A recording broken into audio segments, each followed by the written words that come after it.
என்றும் புதியது, பாடல் என்றும் புதியது, பொருள் நிறைந்த பாடல் என்றும் புதியது.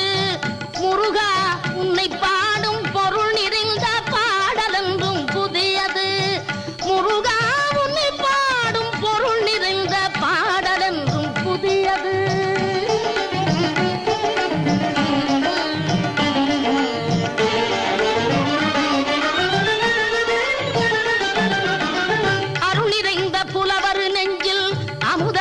தமிழ் கொடுத்த பொருள் நிறைந்த பாடல் என்றும் புதியது. அருள் நிறைந்த புலவர் நெஞ்சில் அமுதம் என்னும் தமிழ் கொடுத்த பொருள் நிறைந்த பாடல் என்றும் புதியது. முருகன் என்ற பெயரில் வந்த அழகே என்றும் புதியது. முருகன்